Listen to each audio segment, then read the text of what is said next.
Bismillahirrahmanirrahim. Assalamualaikum warahmatullahi wabarakatuh. Alhamdulillahirabbil alamin. Wa bihi nasta'in ala umuri dunya wassalamu wassalamu ala asyrafil wal mursalin wa ala alihi wa sahbihi ajma'in. Alhamdulillahirabbil alamin. Segala puji kita panjatkan kepada Allah Subhanahu wa taala. Salawat dan salam kita senantiasa tercurah kepada junjungan kita Nabi Muhammad SAW, keluarganya, sahabatnya, dan kita berikutnya di akhir zaman. Bapak-Ibu sekalian, tema pengajian yang akan dihadirkan pada kali ini adalah mengenai fikih keluarga, yaitu tentang cara-cara atau pemahaman bagaimana membentuk keluarga yang Islami sesuai dengan perintah Allah dan Rasul. Kenapa hal ini kami hadirkan untuk Anda? Karena ini merupakan perintah Allah dalam surat At-Tahrim ayat 16, yang ya ayyuhalladzina amanu qu anfusakum wa ahlikum nara wa quduhan nasu wal hijarah. Ayat yang beriman, jagalah dirimu dan keluargamu dari api neraka yang bahan bakarnya adalah manusia dan batu. Nah, dalam ayat ini kita bukan hanya disuruh untuk menjaga diri kita, tapi juga menjaga keluarga kita dari api neraka. Dengan kata lain, kita juga berkewajiban untuk menarik, mengajak mereka untuk masuk surga. Nah, surga gitu kan, sebelum surga di akhirat gitu kan, ada surga di dunia yang namanya keluarga. Nah, yang kalian sebut baiti jannah. Cara-cara membentuk surga itu akan diajarkan mulai oleh fikih keluarga. Dan hadir dengan kita Bapak Ustaz Agus Setiawan MA yang akan membawakan tema tersebut. Untuk itu, marilah kita awali kajian ini. Kita tundukkan hati kita luruskan niat kita, dan kita fokuskan pikiran kita. Untuk itu kita mohon kepada Allah dengan membaca surah Al-Fatihah. Al-Fatihah. A'udzubillahi minasyaitonirrajim. Bismillahirrahmanirrahim. Alhamdulillahirabbil alamin arrahmanir rahim maliki yaumiddin. Iyyaka na'budu wa iyyaka nasta'in ihdinas siratal mustaqim siratal ladzina an'amta 'alaihim ghairil maghdubi 'alaihim waladdallin. Amin. Kalau sampai jam 1 materi lalu saya jawab.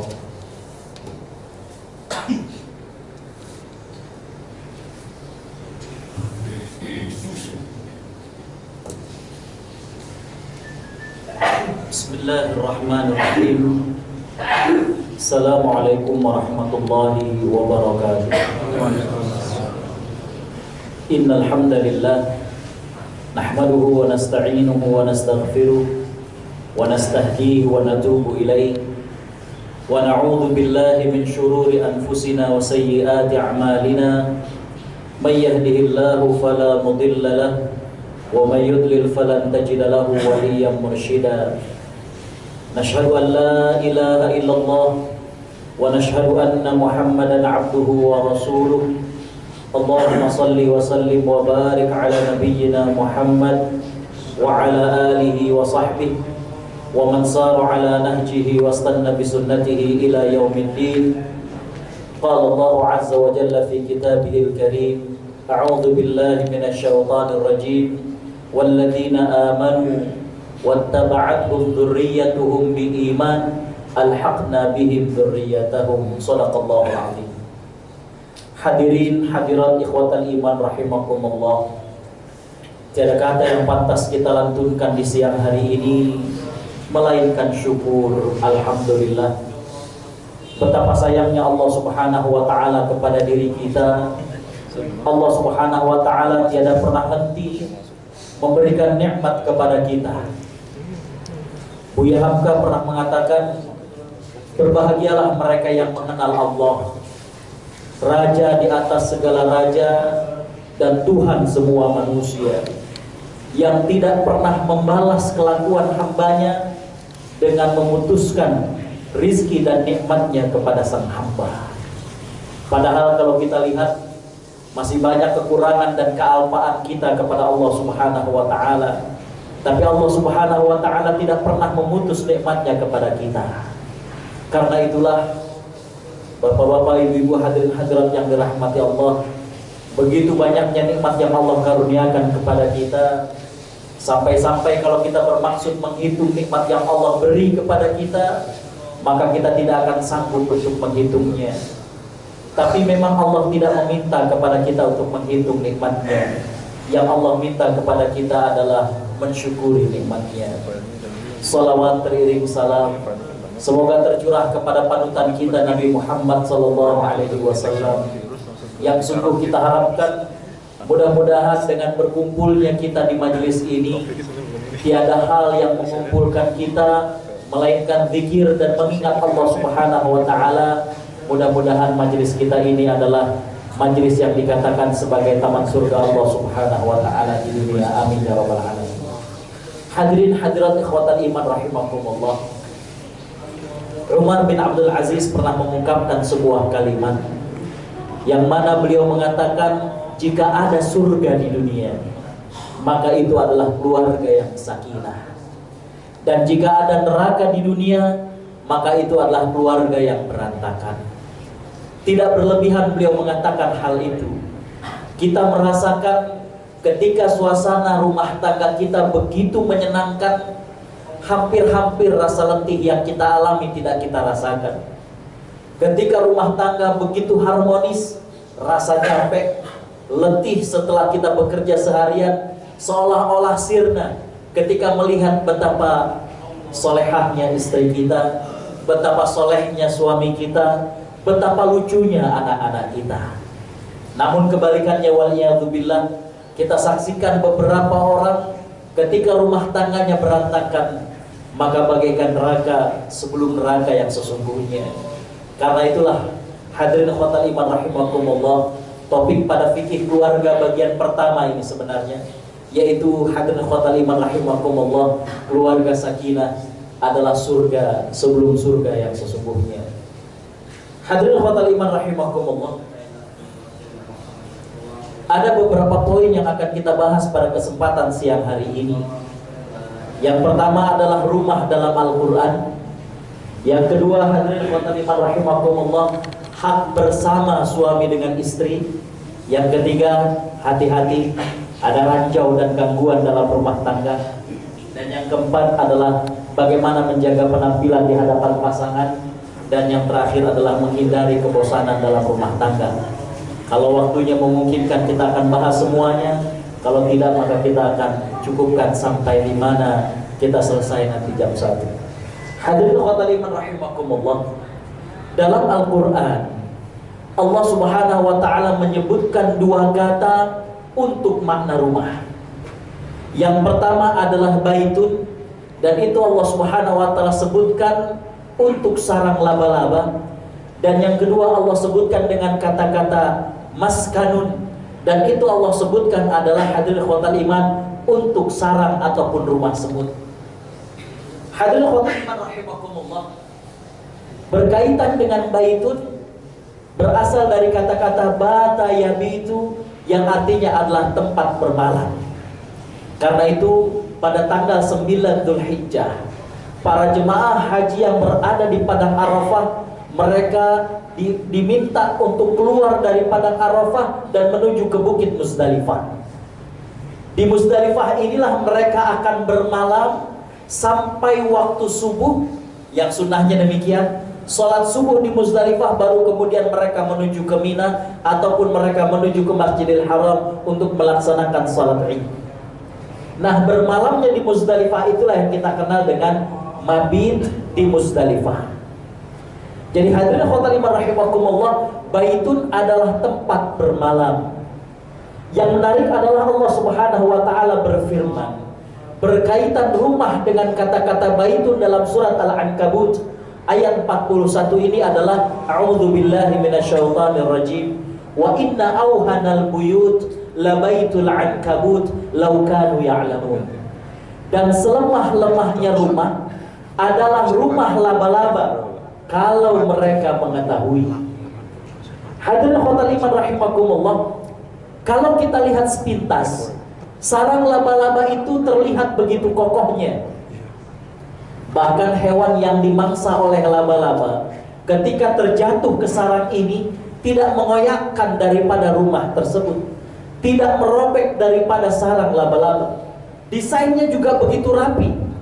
Tapi mengapa Allah Subhanahu wa ta'ala sampaikan bahwa rumah laba-laba adalah rumah yang paling rapuh, rumah yang paling lemah. Ternyata para saintis mengatakan sarang laba-laba itu setelah dibuat oleh para pejantan, para betina akan menggigiti para pejantannya sampai mati. Jadi hadirin khotaliman rahimakumullah, berbeda ketika Allah Subhanahu wa taala menyebutkan tentang rumah dengan kata yang kedua. Allah Subhanahu wa taala menyebutkan dalam surat An-Naml ayat ke-18. Allah Subhanahu wa taala bercerita dalam ayat tersebut bagaimana ketika Nabi Sulaiman dengan bala tentaranya lewat dan ada seekor semut yang melihat bahwa Nabi Sulaiman dengan bala tentaranya akan melalui rumah atau sarang mereka. Maka semut ini pun kemudian menasehati kepada kawan-kawannya, a'udzubillahi minasyaitonirrajim. Wa qalat namlatun minhum ya ayyuhan namlu udkhulu masakinakum la yahtimannakum Sulaiman wa junuduhu wa hum la yash'urun. Dan berkatalah seekor semut kepada kawanannya, wahai sekalian semut, masuklah kalian ke dalam rumah-rumah kalian agar jangan sampai terpijak oleh Sulaiman dan bala tentaranya sedangkan dia tidak menyadari. Hadirin khotaliman rahimakumullah, dalam ayat ini Allah Subhanahu wa taala menyebutkan rumah dengan maskanun dari kata-kata sakana yaskunu, sakinah. Jadi tempat ketentraman, tempat kenyamanan. Dr. Abdul Rahman As-Sa'di, seorang mufassir dari Arab Saudi, beliau mengatakan di ayat ini ada dua hal yang menarik yang dilakukan oleh semut tadi. Dan ini menunjukkan betapa dalam rumah tangga kita diperlukan. Yang pertama adalah beliau menasehati kepada kawannya. Jadi dalam rumah tangga itu jangan sampai cuek antara suami dengan istri dan kebalikannya. Jangan sampai cuek antara orang tua kepada anak-anaknya. Tapi ada unsur saling nasihat menasehati. Yang kedua, semut ini mengatakan jangan sampai kalian keinjak oleh Nabi Sulaiman sedangkan mereka tidak sadar. Di sini beliau mengedepankan husnudzon. Beliau mengedepankan baik sangka bahwa kalau nanti Nabi Sulaiman menginjak, maka itu tanpa dia sadari, tanpa dia sengaja. Begitu juga dalam rumah tangga. Hadirin khotaliman rahimakumullah, diperlukan bagaimana mengedepankan husnudzon. Seorang suami harus berbaik sangka kepada istrinya. Istri juga harus berbaik sangka kepada suaminya. Apa yang kira-kira kita rasakan ketika ternyata seorang suami berangkat ke kantor, istrinya curiga, ini suami nyampe apa enggak ke kantornya? Di kantor ada yang ngegodain apa enggak? Suami juga meninggalkan istrinya demikian. Ini istri saya di rumah, apa betul seharian di rumah? Jangan-jangan, jangan. Hadirin khotaliman rahimakumullah. Jadi inilah fungsi rumah dalam Al-Quran. Berkaitan tentang rumah laba-laba, Allah Subhanahu wa ta'ala ingin mengatakan, hadirin khotaliman rahimakumullah, Allah Subhanahu wa ta'ala ingin mengatakan kepada kita bahwa rumah itu jangan hanya sekedar bagus dan mewahnya saja seperti sarang laba-laba tadi. Tapi hadirin khotaliman rahimakumullah, ketika rumah itu bagus, ketika rumah itu indah, ketika rumah itu megah, tapi tidak ada keharmonisan satu dengan yang lainnya, maka hadirin khotaliman rahimakumullah, tidak terasa surga dalam rumah tangga itu. Berbeda ketika rumah itu dirasakan, hadirin khotaliman, saling nasihat menasehati. Ketika dalam rumah tangga itu terasa bagaimana mengedepankan baik sangka kepada pasangan, baik sangka kepada anak-anaknya, seperti yang diungkapkan oleh Khalifah Umar bin Abdul Aziz. Beliau mengatakan, jika ada surga di dunia, maka itu adalah rumah tangga yang sakinah. Dan kebalikannya, jika ada neraka di dunia, maka itu adalah keluarga yang berantakan. Jadi hadirin khotaliman rahimakumullah, ya. Seorang pujangga di tanah air kita mengatakan, rumah kita tak besar dia, yang luas adalah dada kita. Artinya apa hadirin khotaliman rahimakumullah? Terkadang kita sendiri punya rumah masa kecil, tidak besar dia, tapi rumah itu begitu merindukan bagi diri kita. Kadang hadirin khotal iman rahimakumullah, kita yang sudah ditinggal di perumahan-perumahan mewah masih rindu rumah masa kecil kita.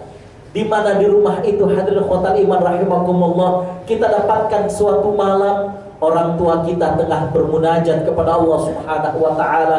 Mereka tengah mendoakan diri kita, mereka sedang membaca Al-Qur'an, mereka sedang sholat malam. Oh, rumah itulah yang kita rindui. Tapi waliyadzubillah hadirin khotal iman rahimakumullah, kalau ternyata rumah hanya besarnya saja, namun hadirin khotal iman rahimakumullah, tidak dirasakan bagaimana sakinah dalam rumah itu. Jadi Allah ingin mengatakan kepada kita bahwa jangan sampai rumah kita seperti rumah laba-laba, hanya sekedar besar, bagus, tapi tidak mendatangkan bagaimana kenyamanan dalam rumah itu. Berbeda dengan rumah semut. Hadirin khotal iman rahimakumullah, rumah itu Allah Subhanahu wa taala nyatakan dengan maskanun, rumah yang penuh kenyamanan, rumah yang penuh ketentraman. Hadirin khotal iman rahimakumullah, kurang lebih 7 atau 8 tahun yang lalu, saya diundang oleh salah seorang jenderal di daerah Kelapa Gading. Hadirin khotal iman rahimakumullah, sebagaimana biasa rumah saya daerah Cempaka Putih. Ketika daerah sana, tentunya karena nggak terlalu jauh juga, saya menggunakan motor. Hadirin khotal iman rahimakumullah, ketika saya sampai ke gerbangnya, awalnya agak sulit security. Mau kemana? Beliau juga kemudian konfirmasi, betul nggak orang ini ingin menemui salah seorang jenderal di dalam sana? Hadirin khotal iman rahimakumullah, akhirnya sampai juga ke depan rumahnya. Saya lihat mobil dinas beliau ada di parkir di depan. Otomatis saya paham, kalau mobilnya saja diparkir di luar, bagaimana dengan motor saya? Saya parkir juga di luar. Hadirin khotal iman rahimakumullah, sampai saya datang, itu saya masih belum tahu saya akan diminta materi tentang apa, pengajian bagaimana nanti. Masuk, Masya Allah, itu parkir di garasi, mobil begitu banyaknya. Saya hitung 7-8 mobil, mungkin lebih. Lewat lagi ada kolam renangnya, sampai kemudian ke suatu ruangan kayak pendopo. Hadirin khotal iman rahimakumullah, tidak lama berselang datang istrinya, pakai pakaian seperti orang Jawa, ya. Hadirin khotal iman rahimakumullah, duduknya juga agak miring dan dia mempersilakan saya dengan jempolnya. Silakan Ustaz. Datang suaminya, saya salaman. Datang kemudian putrinya. Hadirin khotal iman rahimakumullah, akhirnya saya tanya, mohon maaf, saya sampai datang ke sini ini belum tahu ini pengajian apa dan temanya apa.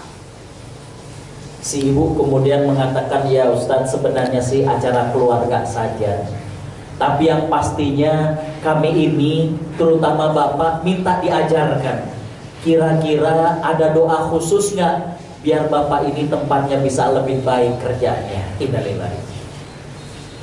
Jadi ternyata suaminya baru dipindahkan ke Mabes. Kalau di Mabes itu istilahnya kurang basah. Hadirin khotal iman rahimakumullah, saya hanya bisa menjawab, Ibu, kalau memang ada doa khusus, saya duluan yang ngamalkan. Hadirin khotal iman rahimakumullah, yang menarik adalah rumah besar seperti itu, ternyata hanya sang ibu yang mendiami. Anaknya waktu itu kuliah di Trisakti, ya, tinggal di apartemen dekat sana. Suaminya juga karena kesibukannya tinggal di sebuah apartemen. Kembali hadirin khotal iman rahimakumullah, bukan besarnya saja yang kita cari, bukan megahnya saja yang kita cari, akan tetapi mendatangkan ketentramankah rumah itu bagi penghuninya, mendatangkan kenyamanankah rumah itu atau tidak. Kalau tidak hadirin khotal iman rahimakumullah, waliyadzubillah, maka rumah tersebut belum tentu menjadi surga sebelum surga yang sesungguhnya. Hadirin khotal iman rahimakumullah, begitu panjangnya uraian tentang kewajiban suami istri, maka kemudian saya menggabungkan apa kewajiban suami istri yang beririsan. Yang pertama, hadirin khotal iman rahimakumullah, hendaknya menumbuhkan suasana saling cinta, suasana saling menyayangi. Ayat yang biasa dibaca dalam prosesi akad nikah adalah surat Ar-Rum ayat 21. Hadirin khotal iman rahimakumullah, saya ingin menyampaikan bahwa dalam Al-Quran Ada 8 jenis cinta yang Allah sebutkan. 2 diantaranya ada dalam surat Ar-Rum ayat 21, di mana Allah Subhanahu wa ta'ala menyebutkan jenis cinta dalam surat Ar-Rum. Yang pertama adalah cinta mawaddah. Dalam bahasa Arab, wadda yawaddu adalah cinta yang menggebu. Ini biasanya pasangan baru suami istri. Kalau baru nikah itu biasanya SMS-annya juga Masya Allah, cinta mawaddah, seolah-olah nggak mau berjauhan. Suaminya nyampe ke kantor, katakanlah sampai ke SCTV, di SMS istrinya, "Mah, alhamdulillah walaupun macet sudah nyampe ke kantor." Ini pengantin baru, cinta mawaddah. Istrinya ngejawab, "Biarin macet mas, yang penting cintamu lancar ke hatiku." Nah, itu cinta mawaddah. Hadirin khotbah rahimakumullah. Namun tidak ada yang berubah dengan cinta seseorang ketika usia pernikahan mereka memasuki usia yang kesekian tahun. Yang ada adalah berubah menjadi rahmah, menjadi kasih dan sayang. Kita lihat ibu bapak kita lihat orang tua kita, mungkin SMS-annya tidak seperti kita, tapi cinta mereka tidak berubah. Hanya cinta mereka itu menjadi kasih dan sayang. Makanya ada istilah, udah gak zamannya. Malu sama yang muda-muda kalau terlalu lebay begitu. Karena cinta mereka, hadirin khotbah rahimakumullah, cinta yang mengayomi, cinta yang mengisi, cinta yang membela satu yang lain, cinta yang sayang menyayangi. Itulah rahmah. Ya. Makanya jangan sampai kemudian istri mengatakan, "Mas, ini saya curiga jangan-jangan ada yang lain." Kenapa sih? Dulu perasaan SMS-nya, dulu kalau pulang dari kantor sering bawa bunga. Hadirin khotbah rahimakumullah, memang cinta itu dari mawaddah kemudian menjadi cinta rahmat. Nah, ini 2 jenis cinta dari 8 jenis cinta yang Allah sebutkan dalam Al-Quran. Saya tambahin 1 lagi. Hadirin khotbah rahimakumullah, ada juga yang ketiga, cinta ra'fah. Allah sebutkan dalam surat Al-Hajj. Tapi cinta ra'fah ini adalah cinta yang kurang baik. Cinta ra'fah adalah rasa sayang yang terkadang mengalahkan kita untuk tegas berkaitan dengan agama. Allah Subhanahu wa ta'ala menyebutkan dalam surat Al-Hajj berkaitan tentang eksekusi mereka yang melakukan zina. Kata Allah Subhanahu wa ta'ala, "Wala ta'khudhukum ra'fatun fi dinillah." Jangan sampai cinta ra'fah kalian menghalangi kalian untuk tegas dari agama Allah Subhanahu wa ta'ala. Terkadang cinta ra'fah ini berlaku bagi orang tua kepada anak.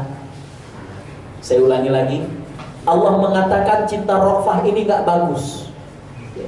Terkadang cinta ra'fah ini terjadi ketika rasa sayang kita yang terlalu berlebihan kepada anak kita. Waktu suami ingin membangunkan sholat, biarin deh mas, kesian masih kecil. Betul? Suka ada perasaan ini, perasaan sayang yang berlebih. Padahal hadirin khotbah rahimakumullah, rasa sayang itu justru mestinya membimbing kita agar menerapkan agama dalam rumah tangga kita. Coba ketika anaknya manja saja, nangis. Ketika maghrib kita matikan televisi, padahal dia sedang nonton kartun, "Ayo sholat." Sambil nangis, sambil kemudian manja, dia mengatakan tanggung. Terkadang suami dengan istri nggak kompak di sini. "Biarin deh mas, sebentar lagi." Coba kita lihat, ini cinta ra'fah. Ada suatu hal yang menarik dan saya sampai terngiang sampai saat ini. Ketika ada pasangan ekspatriat berminyakan di Malaysia, mereka mengawinkan anak mereka. Sang besan cerita bahwa dia suami istri kerja. Cuma sang istri itu punya prinsip bahwa anak itu harus dididik agama sejak kecil. Anak itu harus mulai belajar sholat sejak kecil.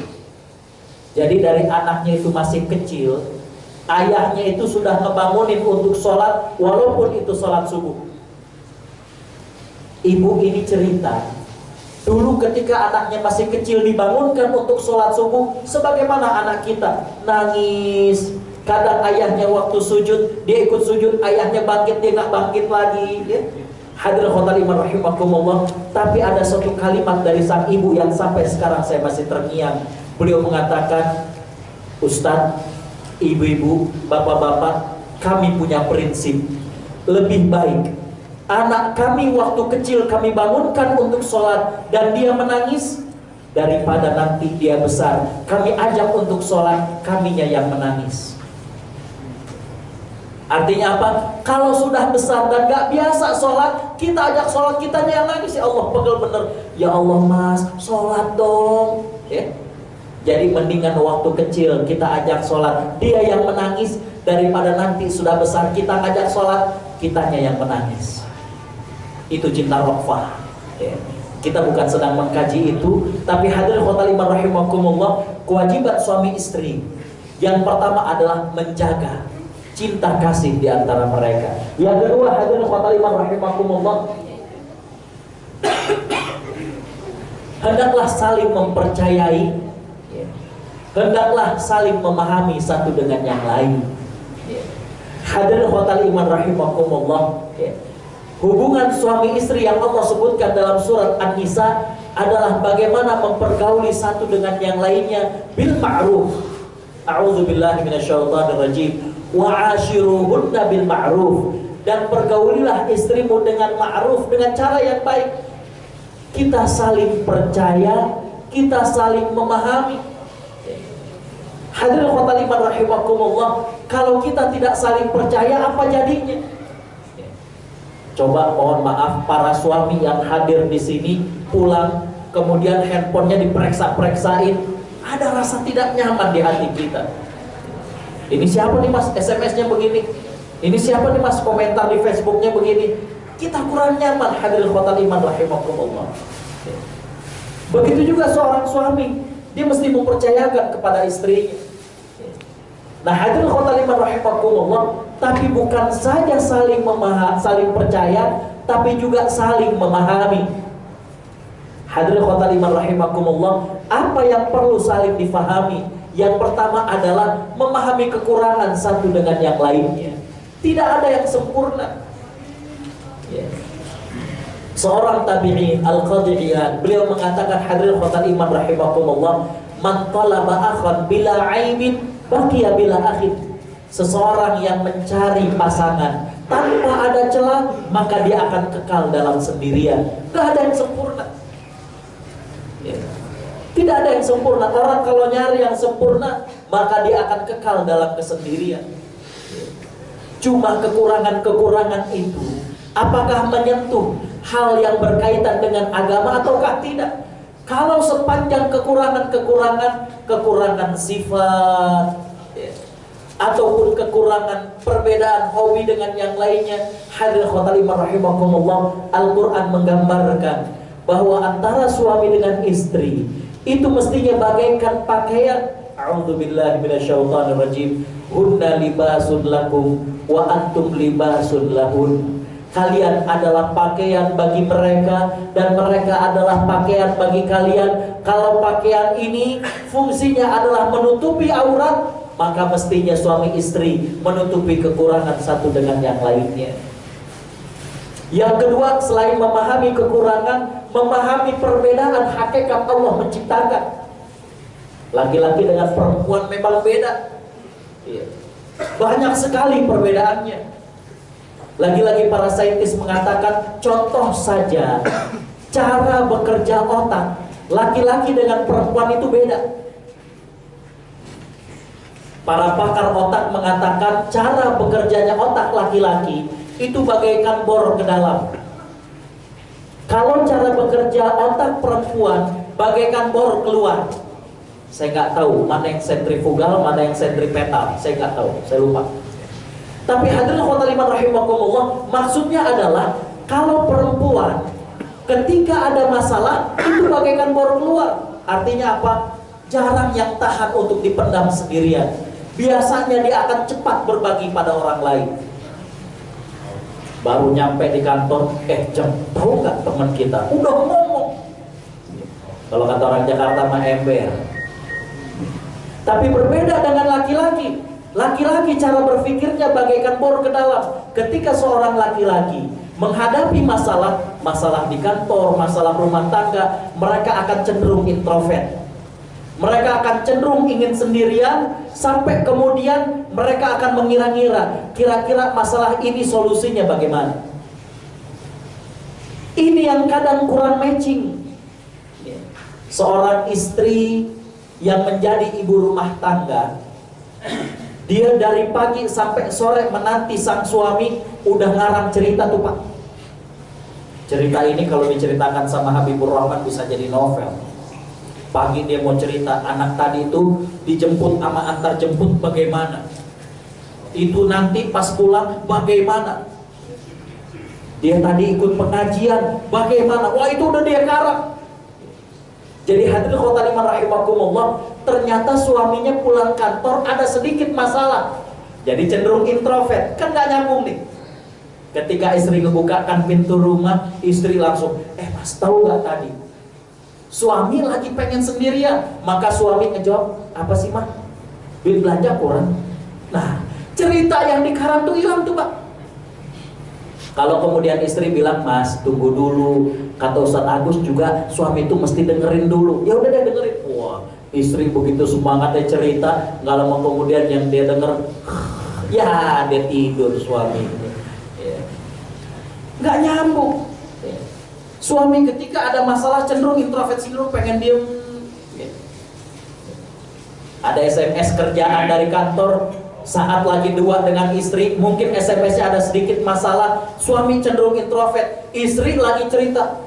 Tuh kan, sekarang yang delus-delus iPhone, handphone, diajak ngobrol handphonenya mulu, nggak nyambung kadang.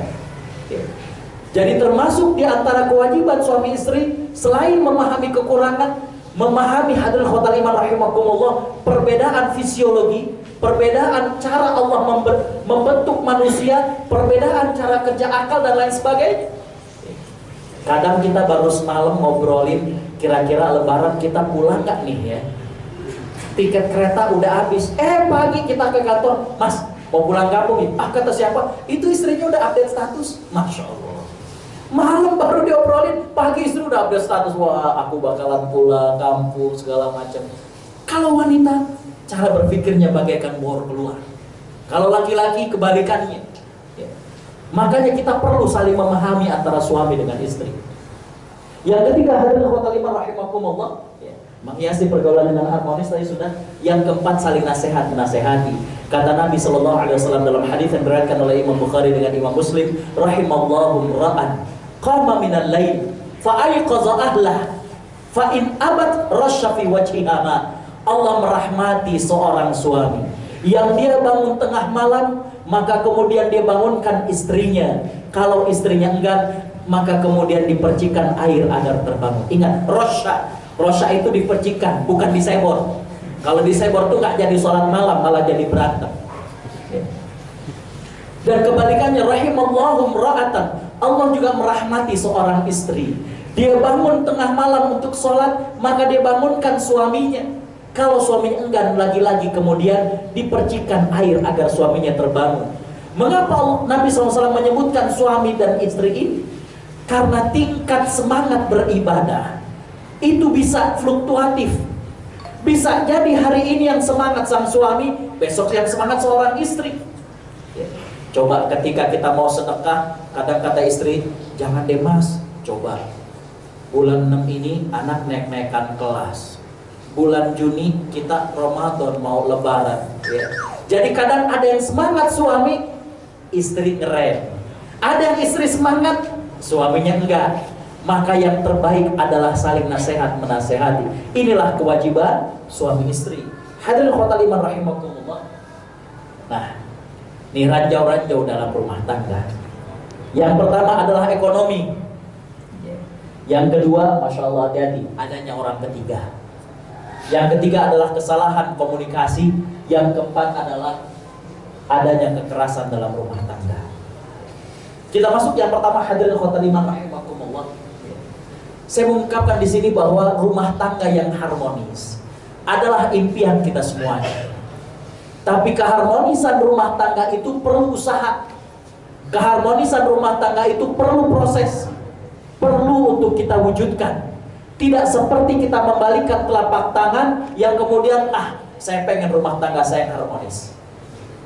Nah, hadirin khotimah rahimakumullah, gangguan dalam rumah tangga itu mesti kita sepakat itu adalah ujian dalam rumah tangga kita. Hadirin khotimah rahimakumullah, masalah ekonomi terkadang bagi sebagian orang dianggap bukan masalah. Ada yang mengatakan, masa iya sih gara-gara masalah ekonomi kemudian rumah tangga jadi bubar. Hadirin khotimah rahimakumullah, mungkin bagi sebagian orang ekonomi tidak menjadi masalah, tapi bagi kebanyakan orang ternyata ekonomi cukup berpengaruh dalam masalah. Makanya kemarin hadirin khotimah rahimakumullah, dalam update status saya mengatakan, hadirin khotimah rahimakumullah, kesetiaan seorang wanita diuji ketika seorang pria tidak memiliki apa-apa. Tapi kesetiaan seorang pria adalah ketika dia memiliki segalanya.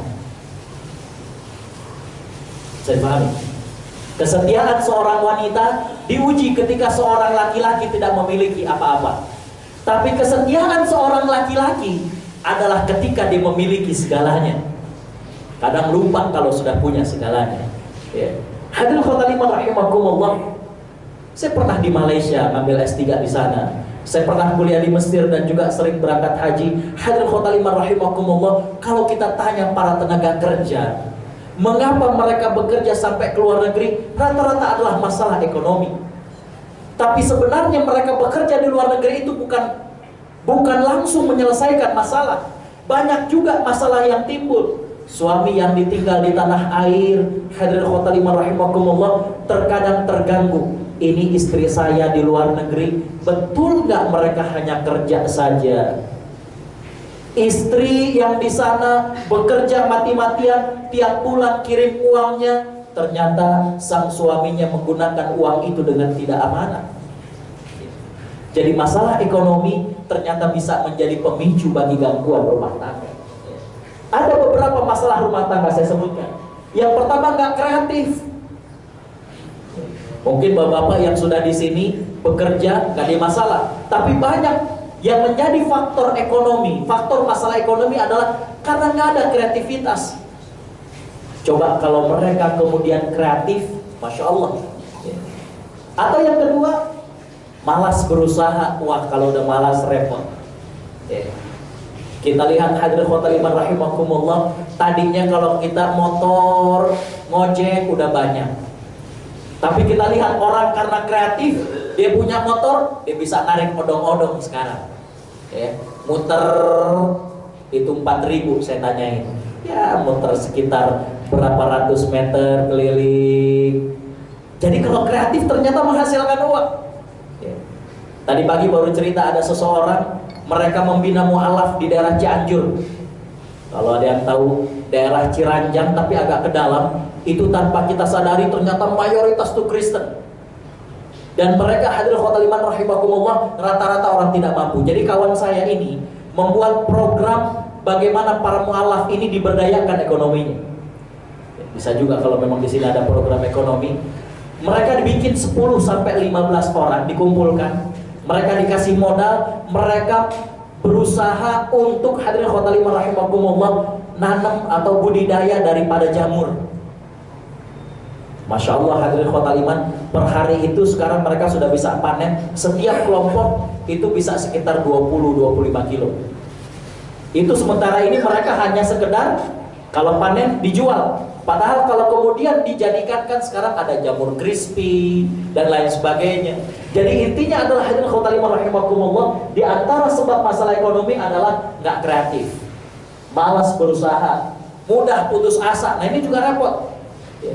Kita udah beliin motor buat ngojek, katanya saingannya banyak. Udah bikin odong-odong sekarang udah banyak. Jadi mudah putus asa. Atau hadirin khotimah rahimakumullah, yang paling repot adalah nggak tumbuh rasa tanggung jawab. Padahal seorang suami mestinya menjadi qawwam, menjadi pembimbing, menjadi pengayom bagi keluarganya. Nah, ini adalah hadirin khotimah rahimakumullah, ranjau rumah tangga yang pertama, yaitu masalah ekonomi. Bisa juga masalah ekonomi, hadirin khotimah rahimakumullah. Tidak sedikit yang klien datang kepada saya, di antara masalah ekonomi yang mereka dapatkan adalah mereka tidak pandai memanage daripada uang mereka. Padahal Nabi SAW mengatakan, ikhshawshinu fa inna ni'mata la tadum. Bersederhanalah kalian, karena sesungguhnya nikmat itu tidak kekal selamanya. Tadi saya naik dari bawah, melihat toko-toko, jauh banget harga baju yang dipajang dengan baju roban yang saya pakai. Coba kalau kita tidak manage uang kita, besar pasak dari tiang, gaya, tapi kemudian hadirin khotimah rahimakumullah, ternyata masalah ekonomi rumah tangga, anak sekolah, keperluan ini dan itu, jadi ranjau yang pertama adalah masalah ekonomi rumah tangga. Yang kedua, hadirin khotimah rahimakumullah, hati-hati dengan orang ketiga. Saya mengatakan sekali lagi, hati-hati dengan orang ketiga. Saya mengatakan sasaran masalah ini nggak terbatas. Yang menjadi target dari masalah ini nggak terbatas. Semua kalangan, dari tokoh agamawan sampai orang rendahan, semua bisa kena. Pejabat maupun yang lainnya bisa kena. Semua kondisi bisa terkena dengan masalah ini. Jadi hadirin khotimah rahimakumullah, masalah ini masalah yang bisa mengenai semua orang. Orang biasa, orang terpelajar, tokoh agama atau tidak, pejabat ataupun rakyat biasa, hadirin khotimah rahimakumullah. Tapi di poin yang kedua saya mengatakan, jangan pernah meremehkan masalah ini. Saya katakan, sekali terjebak, bersiaplah menghadapi kegagalan rumah tangga yang pahit. Seorang istri, suaminya susah, kalau kata orang Jakarta, dia masih bisa, mah pinjam beras dong mama bapak. Istri kita tuh masih mau dia ke rumah orang tuanya pinjam beras. Tapi seorang istri kalau sudah kemudian ada pihak ketiga biasanya berat. Begitu juga tentunya suami. Nah, hadirin khotimah rahimakumullah, ini menjadi tantangan kita. Bagaimana suasana kantor kita, media sosial kita, di Facebookan, Masya Allah. Awalnya begitu, ketika melihat nomor telepon seorang laki-laki, wah ini mantannya dulu nih, telepon jangan. Akhirnya setan mengatakan telepon, dan menang suara itu. Dia telepon, wah ternyata masih respect kayak dulu. Janjian, Masya Allah, baru aja dia mau mengungkapkan nangis, wah udah dikeluarin sampainya dilapin, masih kayak dulu ternyata. Itu setan. Makanya kata Abul Ala Al-Maududi, tahapan-tahapan zina itu begitu. Pertama, nazratun, saling pandang. Yang kedua, wabtisamatun, habis saling pandang senyum, ya, sambil lihat-lihat di bawah, senyum, ya. Habis senyum kemudian hadirin khotimah rahimakumullah, famau'idun, janjian, tukar pin BB, ya. Habis itu kemudian baru waliqaun, ketemuan. Kalau udah ketemuan, apalagi tidak ada orang ketiga, artinya hanya berduaan manusia, maka syaitan menjadi yang ketiga. Hadirin khotimah rahimakumullah, waktunya jam 1. Gimana? Kita cukupkan hadirin khotimah rahimakumullah. Jadi yang pertama adalah saya mengharapkan agar suasana rumah kita menjadi rumah yang dikatakan oleh Al-Quran sebagai maskanun, rumah yang mendatangkan ketentraman, rumah yang mendatangkan kenyamanan, karena di situ ditegakkan bagaimana agama dalam rumah tangga itu. Yang kedua, hadirin khotimah rahimakumullah, ada kewajiban yang bergabung antara suami dengan istri. Bagaimana memahami kekurangan masing-masing, memahami perbedaan Allah menciptakan antara keduanya. Yang kemudian tadi poin yang terakhir adalah di antara ranjau dalam rumah tangga, yang pertama adalah masalah ekonomi rumah tangga, yang kedua hati-hati dengan adanya orang ketiga dalam rumah tangga ini. Karena orang ketiga itu bisa terjadi pada siapapun. Dan tadi saya mengatakan, ketika kita terjebak dalam masalah ini, terjebak dalam perasaan yang pelik ini, maka bersiaplah untuk mengakhiri rumah tangga dengan keadaan yang pahit. Demikian hadirin khotbah liman rahimakumullah, jazakumullah khairan. Assalamualaikum warahmatullahi wabarakatuh.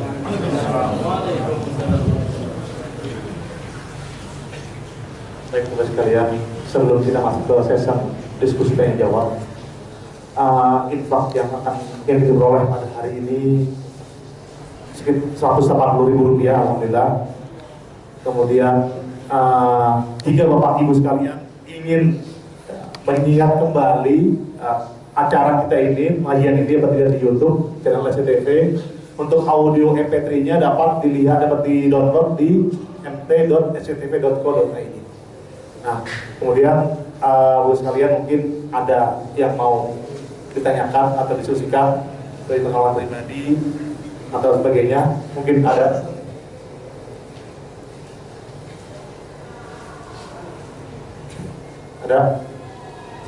Kalau malu pengalaman pribadi, inisial saja. Silakan. Masa? Assalamualaikum warahmatullahi wabarakatuh. Ustaz. Waalaikumsalam. Tadi pagi saya melihat sekilas tentang hasanah di salah satu TV kota. Nah, itu membahas tentang dayus. Nah, dayus itu apa, Ustaz? Oh, iya. Dayus. Dikumpulkan atau langsung dijawab? Silakan. Bismillahirrahmanirrahim. Alhamdulillah, wassalatu wassalamu ala rasulillah wa ba'd. Bapak Ibu yang dirahmati Allah, menarik sekali pertanyaannya adalah Nabi SAW melaknat dayus. Dayus adalah seorang laki-laki yang tidak memiliki perasaan cemburu terhadap istrinya. Jadi ibaratnya istrinya bercandaan sama laki-laki atau istrinya digoda sama laki-laki, nggak ada perasaan cemburu, nggak ada perasaan marah. Nah, Nabi SAW mengatakan laki-laki yang seperti ini adalah dayus, dan dayus itu dilaknat oleh Allah Subhanahu wa Ta'ala. Semestinya seorang laki-laki, seorang suami, ketika dia sudah menikah, maka dia memiliki yang pertama adalah rasa sayang kepada istrinya. Yang kedua, mestinya dia memiliki rasa tanggung jawab terhadap istrinya. Nah, ketika sang istri yang pada hakikatnya adalah bagian dari hidup diri dia digoda, dipermainkan, dirayu, dan tidak ada rasa marah dalam hatinya, tidak ada rasa cemburu dalam hatinya, kira-kira dayus itu bahasa kita apa ya? Bahasa kita tepat apa ya? Cemen, enggak juga ya. Jadi begitulah orang yang tidak punya perasaan marah, tidak punya perasaan cemburu kepada istri yang digoda, dirayu, atau yaitu tadi ya. Jadi kembali bahwa Nabi mengajarkan kepada para suami untuk memiliki sikap yang tegas, mengayomi, dan itulah marah yang diperlukan ketika ternyata istrinya diganggu orang lain, istrinya dirayu orang lain, atau mungkin istrinya yang tidak bisa menjaga dirinya dan kemudian ya merendahkan dirinya untuk dirayu oleh orang lain, maka suaminya mestinya adalah marah kepada orang itu ataupun kepada istrinya. Kalau tidak, itulah dayus, dan Allah Subhanahu wa Ta'ala melaknat kepada suami-suami yang dikatakan sebagai dayus itu tadi. Wallahu a'lam. Baik, Pak, ada lain, Pak.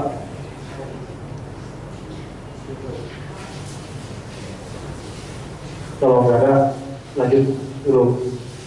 Nggak ada, Pak. Mungkin kan bisa lanjutkan materi ini sampai jam 1:15. Bapak Ibu Allah Subhanahu wa Ta'ala rahmati, ranjau dalam rumah tangga selain masalah ekonomi. Kalau bapak-bapak yang sudah bekerja, tadi saya katakan biasanya klien yang datang ke saya itu adalah masalah manajemen ekonomi ataupun manajemen keuangan rumah tangga. Yang kedua adalah orang ketiga. Yang ketiga, hadirin khotimah rahimakumullah, adalah faktor masalah komunikasi. Nah, hadirin khotimah rahimakumullah, perlu saya jelaskan dulu bahwa komunikasi ini para psikolog mengatakan ada komunikasi verbal dan ada komunikasi seksual. Yang sering terjadi adalah komunikasi verbal yang salah. Tadi saya katakan kurang sinkronnya, kurang kemudian nyambungnya komunikasi antara suami dengan istri. Seorang istri, hadirin khotal iman rahimakumullah, tadi secara fisiologis, secara bentuk tubuh memang berbeda. Cara bekerja otaknya berbeda, cara nafasnya berbeda. Ya. Para pakar mengatakan cara bernafas laki-laki itu lebih panjang, tapi kalau perempuan lebih sering. Makanya jangan sampai istri baru punya anak satu kemudian jalan naik tangga ya, karena pengen tahu kantor kita, naik tangga kemudian ngap-ngapan, maka kita bilang makanya mah diet. Ini bukan masalah diet, perempuan memang bernafas lebih sering. Kalau nggak nyambung gitu. Atau kebalikannya, hadirin khotal iman rahimakumullah, gaya bahasa dalam komunikasi suami istri yang sering dipakai adalah gaya bahasa kamu. Dan itu biasanya menyudutkan. Gaya bahasa kamu itu biasanya seperti gini, Mas, rajin ikut pengajian dong, kayak Bapak Fulan. Nah, itu gaya bahasa kamu. Memotivasi seseorang, tapi menyudutkan, apalagi dibandingkan. Itu biasanya orang sulit akan menerima hal itu. Sama, kalau pulang dari luar negeri, itu paling takut ketemu sama abang saya yang nomor 2. Dia biasanya ngomong, makin gendut aja Gus. Itu gaya bahasa menyudutkan, gaya bahasa kamu. Dan orang biasanya kalau berhadapan dengan seseorang yang ngomongnya dengan gaya bahasa ini, orang akan sering berapologi. Enggak bang, bajunya aja kekecilan, padahal udah XXL. Cuma karena makin gendut aja loh Gus, kita sering berapologi. Coba deh seorang suami atau katakan sebuah keluarga kecil berkunjung ke rumah sahabatnya, di situ disediain soto Betawi enak. Waktu istrinya bikin, waktu itu nggak enak. Pulang habis berkunjung, suaminya ngomong, "Mah, kalau masak soto Betawi kayak begitu dong, enak." Kira-kira suami istri gimana? Nggak nyaman dibandingkan seperti itu. Kalau awal bulan baru terima gaji, kalau awal bulan udah gitu adem, paling jawabannya ya kan mama bisanya cuma masak sop. Kalau masak soto mah nggak bisa. Itu kalau lagi cuaca lagi adem, suami baru ngasih gaji. Kalau kira-kira kayak sekarang tanggal tua, panas, kira-kira gimana jawaban istrinya? Kenapa dulu nggak kawin sama dia? Kan begitu jadinya. Kan repot berabe. Jadi gaya bahasa juga hadirin khotal iman rahimakumullah tidak sedikit yang keliru di sini. Jadi terus Ustaz yang bagus gimana? Yang bagus itu hadirin khotal iman rahimakumullah, misalkan Mas, kalau mama kayak Mas nih, daripada hari libur gini cuma ngukur ranjang sama ngukur tempat tempat duduk. Ya, artinya suami itu kan biasanya kalau hari libur tuh mau rebahan, kayaknya mendingan aktif di masjid. Nah, kayak begitu kan nggak terlalu menuduh, tidak terlalu menyudutkan. Jadi kembali hadirin khotal iman rahimakumullah, saya katakan di sini, memahami perbedaan fisik yang Allah ciptakan itu membantu kita untuk memahami cara berkomunikasi. Jadi ketika kita pulang kantor, istri kita kok banyak banget yang diomongin. Udah gitu yang diomongin kita, ini kepanjangan mukaddimahnya. Udah kayak Imam Ibnu Khaldun punya mukaddimah, tapi satu jilid. Ini dia mau cerita apa sih sebenarnya gitu ya. Ternyata ujung-ujungnya anak kita itu tadi ngegambarnya dapat poin bagus. Dia cerita. Kadang seorang suami itu udah nggak, jadi mah apa sih masalahnya? Kita pengen shortcut begitu aja gitu ya. Tapi kadang ada istri juga yang tadi. Jadi memahami perbedaan, bagaimana Allah menciptakan manusia, menciptakan antara laki-laki dengan perempuan, ini membantu bagi kita untuk kemudian memahami, pantesan ya kalau mau ke Senayan City itu kesana dulu, kesini dulu. Ibaratnya kalau mau ngomong sebelum ke tujuan kesana, kesini, banyak benar. Istri juga kemudian harus paham. Ternyata kalau sang suaminya agak diam, agak cenderung nggak mau diganggu, ngejawab hanya seperlunya, jangan kemudian ngambek. Tuh kan, kalau pas lagi BBM-an asik paling ngejawab ya ngangguk atau begitu doang. Ya berarti dia lagi ada yang dikerjakan. Jadi kembali bahwa hadirin khotal iman rahimakumullah, kesalahan komunikasi ini juga berbahaya. Tidak sedikit waliyadzubillah terjadinya bubaran rumah tangga awalnya karena masalah ini. hanya masalah kurang nyaman ketika berkomunikasi. Bawaannya itu kalau dekat kesel aja kayaknya. Istri ngomong kayaknya salah, suami ngomong kayaknya salah, kesel. Akhirnya kemudian hadirin khotbah rahimakumullah terakumulasi, mohon maaf, seperti dalam pertemuan bulan lalu, apalagi suami istri sama-sama kerja. Masih ingat? Ya, saya pernah mengatakan, mohon maaf, sekali lagi mohon maaf, kondisi fresh suami atau istri itu lebih sering dinikmati oleh rekan kerjanya ketimbang oleh pasangannya. Ini yang berbahaya. Sehingga banyak yang klien saya dalam konsultan rumah tangga ini yang kemudian, Ustaz, kok kalau ngomong sama teman kantor lebih nyambung ketimbang ngomong sama suami sih? Hati-hati. Bukan lebih nyambung, tapi memang setan lagi ngegodanya begitu. Kayaknya kalau sama suami bawaannya emosi mulu. Suami juga gitu. Kalau sama istri kayaknya kesel mulu. Coba pulang kantor melihat kaos kaki istrinya, istrinya seorang muslimah, "Mah, ini tadi siang ngaji sama siapa sih ustadznya? Masa kaos kakinya naruh di sini?" Lah kan hubungannya jauh antara ustadz dengan naruh kaos kaki kan jauh sebenarnya. Cuma karena udah kesel, jadi ibaratnya nih ngaji dapat apaan? Kalau kaos kaki berantakan begini. Tapi itu tadi gaya komunikasinya nggak tepat. Jadi hadirin khotimah rahimakumullah, kita lihat itu yang kemudian sering terjadi dan itu yang kemudian sering salah, dan kemudian hadirin khotimah rahimakumullah menjadi ranjau dan ketika terpijak bom dan kemudian menjadi pecah. Nah, mohon maaf, berkaitan dengan komunikasi hubungan suami istri, maka hadirin khotimah rahimakumullah, saya mengatakan di sini lakukan dengan sepenuh hati. Istri yang melayani suaminya lakukan dengan sepenuh hati. Kalau kepaksa, itu suami banyak yang cerita kerasa istrinya tuh kayaknya sebenarnya cuma karena kesian, menggugurkan kewajiban. Nah, tapi hadirin khotimah rahimakumullah, pilih waktu yang tepat. Saya sempat sayangnya waktunya saya sempat mengkaji sebuah hadis di mana Nabi SAW mengatakan seorang suami yang mengajak istrinya untuk berhubungan, maka kalau istrinya itu enggan, maka akan dilaknat sampai subuh. Ustaz, ini gimana hadis ini? Saya bilang hadis itu benar, hadis itu sahih, cuma seorang suami juga harus membaca firman Allah dalam surat An-Nisa ayat 19 bahwa dia mesti mempergauli istrinya dengan baik. Lihat dong kondisi istrinya, lagi capek apa enggak, lagi sakit atau tidak. Jadi pilih waktu yang tepat. Yang kedua, siapkan tempatnya yang sesuai. Yang ketiga, tidak pasif, apresiasi. Yang terakhir, jangan lupa berdoa. Nabi SAW mengatakan, barang siapa yang mendatangi istrinya dan membaca Allahumma jannibna syaitan wa jannibi syaitana ma razaqtana.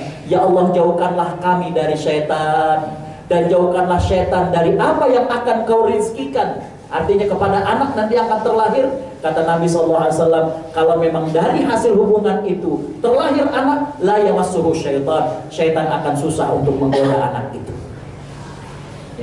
Jadi hadirin khotimah rahimakumullah, demikianlah di antara gangguan-gangguan ataupun ranjau dalam rumah tangga. Yang pertama tadi hadirin khotimah rahimakumullah adalah masalah ekonomi rumah tangga. Yang kedua, hati-hati adanya orang ketiga, dan yang ketiga adalah kesalahan dalam komunikasi, baik komunikasi verbal maupun komunikasi seksual. Dan cara yang paling utama adalah hadirin khotimah memahami perbedaan hakikat Allah menciptakan fisik laki-laki dengan fisik wanita. Yang kedua adalah kita perbaiki cara kita dalam berkomunikasi dengan pasangan hidup kita. Jangan gunakan bahasa kamu, bahasa yang menyudutkan, yang hanya menjadikan orang tidak menerima atau orang akan berapologi terhadap apa yang kita sampaikan. Yang selanjutnya adalah komunikasi seksual, maka ini perlu dilakukan dengan tulus, dengan baik. Jangan lupa untuk membaca doa agar Allah Subhanahu wa taala menjaga anak yang terlahir dari hubungan tersebut. Demikian, wallahu a'lam. Baik sekalian, sesungguhnya target materi ini adalah kita dapat memahami hubungan rumah tangga kita, bahwa mata-mata bukan masalah dunia smart, tapi keluarga kita akan kita bawa sampai abadi kelak di akhirat nanti, yaitu surga Allah Subhanahu wa taala. Baik, terakhir Ustaz, kami minta doa agar diberikan kebaikan dan jauhi dari keburukan. Allah Subhanahu wa taala rahmati, kita berada di akhir-akhir dari bulan Rajab, maka kita memohon kepada Allah Subhanahu wa taala agar Allah membersihkan diri kita dari segala dosa dan kealpaan. Kita awali dengan istighfar. Mungkin tadi pada saat kita kajian ada kelalaian dalam diri kita.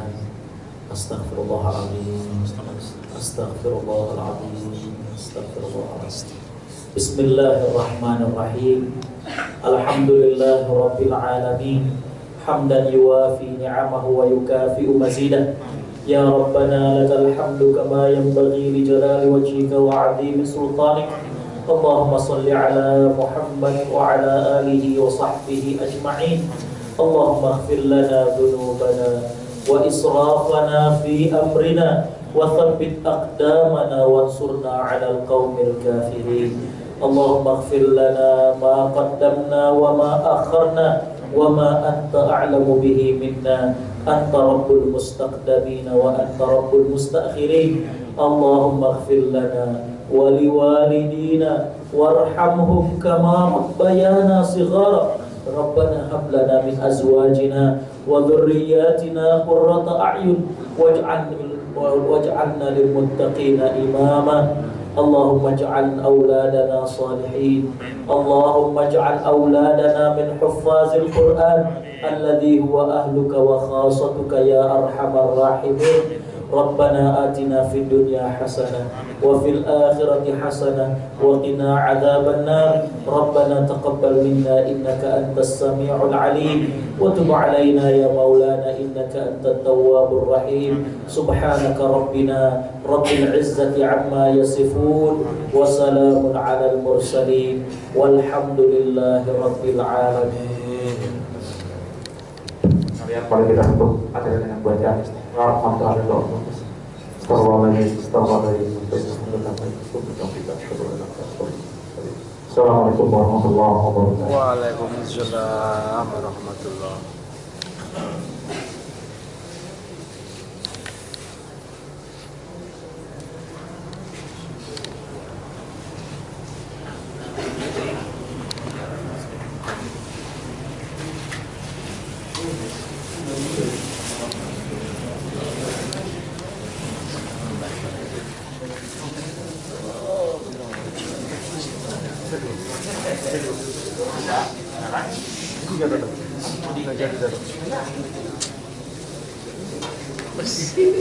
Nah dong dah, biar kenal dah, biar aja segak aman.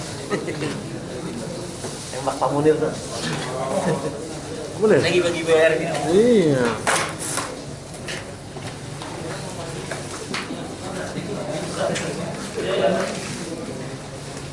Jangan ditembak nanti mati. Lagi diambil semua nih.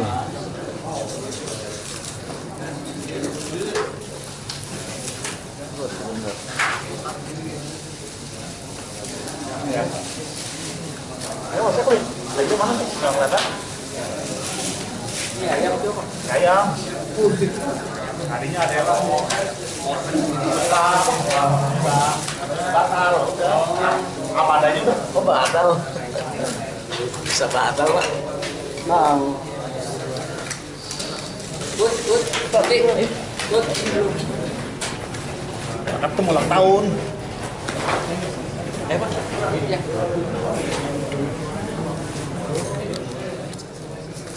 Apa nih? Ayam start. Esan? Iya. Baik, makasih.